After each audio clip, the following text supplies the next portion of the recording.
చాలా అద్భుతంగా ఉంది. వదిలేస్తే మొత్తం తినేస్తాను, నా సరదా తీరేంత వరకు కొంచెం ఇంకొక తిని వదులుతాను. Okay. కానీ చాలా బాగుంది. కానీ ఎంత తిక్కుగా ఉంది మీ ఇక్కడ. So nice.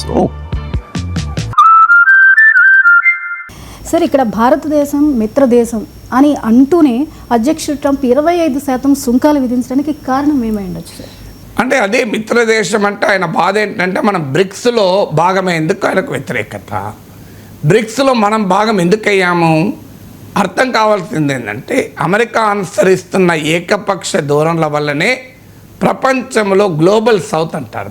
గ్లోబల్ సౌత్ అంటే వెస్ట్రన్ కంట్రీస్ కాని దేశాలు అమెరికా దాడి నుంచి తమను తాము కాపాడుకోవటానికి గ్లోబల్ సౌత్ అంటే వర్తమాన దేశాలు, ఎమర్జింగ్ ఎకానమీస్ తమలో తాము సహకరించుకోవటానికి బ్రిక్స్ ఏర్పడింది. బ్రెజిల్, రష్యా, ఇండియా, చైనాతో ఏర్పడింది. ఆ తర్వాత సౌత్ ఆఫ్రికా చేరింది. ఆ తర్వాత Saudi Arabia, United Arab Emirates, Ethiopia, Indonesia, Iran ఇలాంటి దేశాలు కూడా చేరాయి. ట్రంప్కి అర్థం కావాల్సిందే బ్రిక్స్ అనేది అమెరికాకు ప్రత్యర్థి కాదు. బ్రిక్స్లో అమెరికా మిత్ర దేశాలైన సౌదీ అరేబియా కూడా ఉంది. మరి ఎందుకుంది? అమెరికాకు ప్రత్యర్థులైన చైనా, ఇరాన్ ఉంది, సౌదీ అరేబియా కూడా ఉంది అమెరికా అందులో. సో అందువల్ల బ్రిక్స్ను ఎందుకు దెబ్బతీస్తున్నాడు అంటే అమెరికన్ సుప్రిమసీకి బ్రిక్స్ ఎక్కడ కౌంటర్ అవుతుందో అని. ట్రంప్కి ఏంటంటే ఫ్రెండ్ లేదు, ఫో లేదు. అమెరికన్ సుప్రిమసీకి ఎదురు రాకూడదు. ఇప్పుడు డాలర్కు ప్రత్యామ్నాయంగా బ్రిక్స్ కరెన్సీ వస్తుందని ట్రంప్ భయపడుతున్నాడు. దాని దరిదాపులో కూడా లేము. కానీ బ్రిక్స్ దేశాలు దేశీయ కరెన్సీలో వాణిజ్యం చేసుకుందాం, డాలర్తో ప్రత్యామ్నాయంగా ఒక ప్రయత్నాలు చేస్తున్నాయి. డాలర్ ఆధిపత్య పేమెంట్ వ్యవస్థ అయిన Swift, society for world wide inter bank financial telecommunication system అంటారు. అలా డాలర్ డామినేటెడ్ పేమెంట్ సిస్టమ్ నుంచి ప్రత్యామ్నాయంగా మరో పేమెంట్ సిస్టమ్ ఎవాల్వ్ చేయాలని ప్రయత్నాలు చేస్తున్నాయి.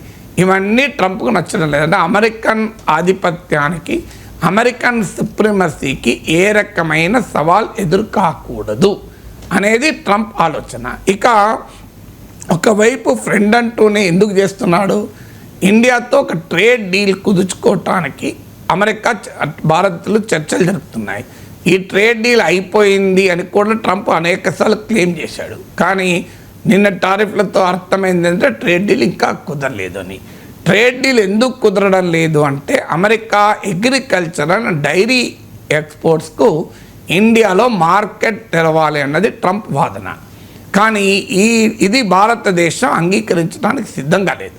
వాస్తవంగా ట్రేడ్ డీల్లో వాణిజ్య ఒప్పందం కుదుర్చుకోవటానికి కొన్ని రకాల సడలింపులు అనండి, కొన్ని రాజీ సూత్రాలు అనండి, కొన్ని కన్సెషన్స్, రాయితీలు ఇవ్వండి అని ఇండియా ఆఫర్ చేసింది. ఇప్పుడు ఉదాహరణకు ఆటోమొబైల్స్ పైన, హై ఎండ్ ఆటోమొబైల్స్ పైన టారిఫ్లు తగ్గించండి అన్నది ట్రంప్ వాదన. ఆల్రెడీ లాస్ట్ బడ్జెట్లో హార్లీ డేవిడ్సన్, టెస్లా లాంటి హై ఎండ్ ఆటోమొబైల్స్ పైన సుంకాలను గణనీయంగా ఇండియా తగ్గించింది. దాదాపు సగానికి సగం తగ్గించింది. ఇంకా ఎక్కువ తగ్గించడానికి కూడా భారత్ సిద్ధంగా ఉంది. అలాగే అమెరికన్ విస్కీ పైన టారిఫ్లు తగ్గించాలి అనేది ట్రంప్ వాదన. దానికి కూడా మనం అంగీకరించాం. అలాగే అమెరికా నుంచి వచ్చేటువంటి కొన్ని రకాల కొన్ని అమెరికా నుంచి మోర్ డిఫెన్స్ ఇంపోర్ట్ చేసుకోవాలి, అమెరికా నుంచి ఎనర్జీ ఇంపోర్ట్ చేసుకోవాలని ట్రంప్ కండిషన్స్ పెడుతున్నాడు. దానికి కూడా అమెరికాలో మోడీ పర్యటన సందర్భంగా దాదాపు అంగీకరించాను. ఇప్పుడు F-35 యుద్ధ విమానాలు కొనడం పైన చర్చలు జరుగుతున్నాయి. నేను ఇంతకుముందు చెప్పినట్లు ఒకప్పుడు 75% ఆఫ్ డిఫెన్స్ ఇంపోర్ట్స్ మనకు రష్యా నుంచే ఉండేవి. ఇప్పుడు అది 36% తగ్గించుకున్నాం. సో అమెరికాతో డిఫెన్స్ ట్రేడ్ పెరుగుతుంది. అలాగే అమెరికాతో ఎనర్జీ ట్రేడ్ కూడా పెరుగుతుంది. ఇన్ని ఒప్పుకున్నా ట్రంప్ అంగీకరించడం లేదు. ఎందుకంటే ట్రంప్ కోరుకుంటున్నది ఏంటంటే, ఒకటి, అమెరికా అగ్రికల్చరల్ అండ్ డైరీ ప్రొడక్ట్స్కు ఇండియన్ మార్కెట్ తెరవాలని. అంటే ఉదాహరణకు అమెరికా బియ్యం, అమెరికా గోధుమలు, అమెరికా పాలు, అమెరికా చీజు మనం తెప్పించుకోవాలని. ఇది భారతదేశం అంగీకరించడం లేదు. ఎందుకు అంగీకరించడం లేదంటే ఈ దేశ ప్రజల్లో ఇప్పటికీ 50% మంది వ్యవసాయం పైన ఉపాధి ఆధారపడుతున్నారు. ఒక్కసారి ఫారిన్ అగ్రికల్చరల్ ప్రొడక్ట్స్కి మనం అనుమతిస్తే ఇండియాలో ఫార్మర్ దెబ్బతింటారు. ఇప్పుడు ఉదాహరణకు ఇండోనేషియా నుంచి విచక్షణ రహితంగా పామాయిల్ దిగుమతి చేసుకుంటే కేరళలో కొబ్బరి రైతులు నష్టపోయారు. అలాగే మీకు ఇప్పుడు ఆల్రెడీ ఫారిన్ అగ్రికల్చరల్ ప్రొడక్ట్స్ ఇప్పుడు ఇండియాలో అమ్ముతున్నారు. ఇంకా నీకు ఎక్కువగా అనుమతిస్తే అవి చీప్, ఎందుకంటే అమెరికాలో అగ్రికల్చర్ పైన భారీగా రాయితీలు ఉంటాయి. ఇప్పుడు మన దేశంతో పోలిస్తే చాలా ఎక్కువ రాయితీలు ఉంటాయి. అమెరికా జనాభాలో 2% మాత్రమే అగ్రికల్చర్ పైన ఆధారపడుతున్నారు. ఇండియన్ జనాభాలో 50% అగ్రికల్చర్ పైన ఆధారపడుతున్నారు. అందువల్ల అమెరికా నుంచి వచ్చే cheaper agriculture and dairy products వస్తే మన దేశంలో ఉన్న రైతాంగం నష్టపోతారు. అందుకే భారత ప్రభుత్వం దానిపైన కాస్త గట్టిగా బిగుసుకొని కూర్చుంది. దీన్ని ఛేదించాలన్నది ట్రంప్ లక్ష్యం. ట్రంప్ ఈ టారిఫ్లు విధించేదంటే ఒక రకంగా బ్లాక్మెయిల్, అంటే అమెరికా డిమాండ్లకు భారతదేశం తలవంచాలి అన్నది లక్ష్యం.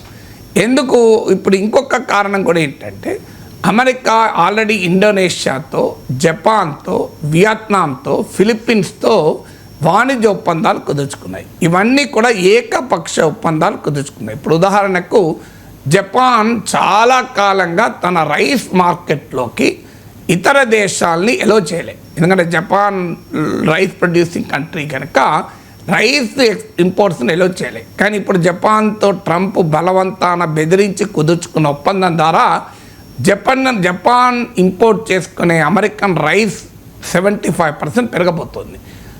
అలాగే మీకు వియత్నాం, ఫిలిప్పీన్స్, ఇండోనేషియా అమెరికా వస్తువులపైన 0 డ్యూటీ విధిస్తామని అంగీకరించారు. 0. ఇక అమెరికా నుంచి వచ్చే ఏ వస్తువులపైన సుంకాలు విధించవు. కానీ అమెరికా మాత్రం ఇండోనేషియా వస్తువులపైన 19% సుంకాలు విధిస్తారు. ఎంత అన్యాయమో చూడండి. ఇండోనేషియా ఏమో అమెరికా వస్తువులపైన 0, ఎలాంటి టారిఫ్ విధించకూడదు. కానీ ఇండోనేషియా నుంచి వచ్చే వస్తువులపైన అమెరికా 19% సుంకాలు విధిస్తూ ఉంటుంది. దానికి కూడా ఆ దేశాలు ఒప్పుకున్నాయి. ఎందుకు ఒప్పుకున్నాయో ఆ దేశాల లెక్కలు ఆ దేశాలకు ఉండవచ్చు, అది వాళ్ళ ఇష్టం అది. కానీ భారత్తో కూడా ఇలాంటి ఒప్పందమే కుదుర్చుకోవాలి. అంటే ఉదాహరణకు జపాన్కు రైస్ ఎక్స్పోర్ట్స్కు అగ్రిమెంట్ కుదిరింది కనుక ఇండియాకు కూడా అమెరికన్ అగ్రికల్చర్ ప్రొడక్ట్స్ ఎలో చేయాలి. వియత్నాం, ఫిలిప్పీన్స్, ఇండోనేషియాలు 0 డ్యూటీలకు కూడా ఒప్పుకున్నాయి కనుక ఇండియా కూడా 0 డ్యూటీకి ఒప్పుకోవాలి అని. కానీ ఇండియాకు అది నష్టం. ఇప్పుడు ఈ టారిఫ్ల వల్ల నష్టం లేదా అంటే ఖచ్చితంగా నష్టం. ఇప్పుడు ఇదే టారిఫ్లు కనుక నిలబడితే, ఎందుకు నిలబడితే అంటున్నానంటే ట్రంప్ది నమ్మకం ఉండదు. ఇవాళ ఏం మాట్లాడతాడో రేపేం మాట్లాడతాడో ఎవరికీ తెలియదు. ఇప్పుడు August 1 నుంచి మొదలవుతాయన్నాడు. అంటే August 1 ఎన్ని రోజులు ఉన్నాయి? ఇంకొక 20 అవర్స్, మీకు ఇంకా 16 అవర్స్ ఉంది, 15 అవర్స్ ఉంది. ఈ 15 గంటల్లో ఎనీథింగ్ కెన్ చేంజ్. ఇది ఇంగ్లీష్లో ఒక ఈడియం ఉంది, there can be a many a slip between the cup and the lip అని. అంటే కప్పు మన పెదవికి తాకే లోపల స్లిప్ కావచ్చు అని. అది ట్రంప్ స్వభావం అది.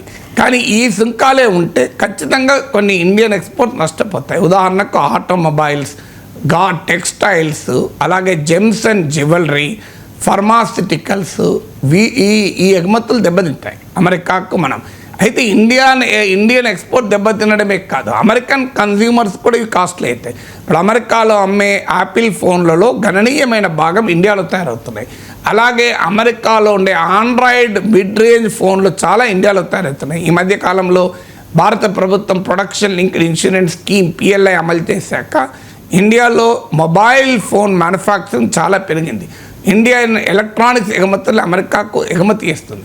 అందువల్ల ఇప్పుడు అమెరికాలో ఈ ట్రంప్ విధించిన భారత్పై విధించిన 25% టారిఫ్ల వల్ల అమెరికాలో స్మార్ట్ ఫోన్ల ధరలు, ఆటోమొబైల్స్ ధరలు, ఔషధాలు, ఫార్మాసిటికల్ ధరలు, టెక్స్టైల్స్, గార్మెంట్స్ ధరలు, దుస్తుల ధరలు, అలాగే మీకు జెమ్స్ అండ్ జ్యువెలరీ పైన India is a very big exporter of diamonds to America. So వీటన్నిటి ధరలు పెరుగుతాయి. ఇది వన్ వేగానే ఇంపాక్ట్ ఉండదు, అమెరికన్ కన్జ్యూమర్స్పై కూడా ఎఫెక్ట్ ఉంటుంది. అందువల్ల భారత ప్రభుత్వం పైన ఒత్తిడి తెచ్చి ఇప్పుడు ఇన్ని రకాల ఎగుమతుల పైన సుంకాలు టారిఫ్ పెరుగుతుంది కనుక, ఈ ఎక్స్పోర్ట్స్ అన్నీ దెబ్బతింటాయి కనుక ఇండియా బేరానికి వచ్చి అమెరికా అగ్రికల్చర్ ప్రొడక్ట్స్కు, అమెరికన్ డైరీ ప్రొడక్ట్స్కు మన ఎకానమీని తెరవాలి భారీగా అనే ఒత్తిడి తేవటానికి ట్రంప్ ఈ సుంకాలు విధిస్తున్నాడు.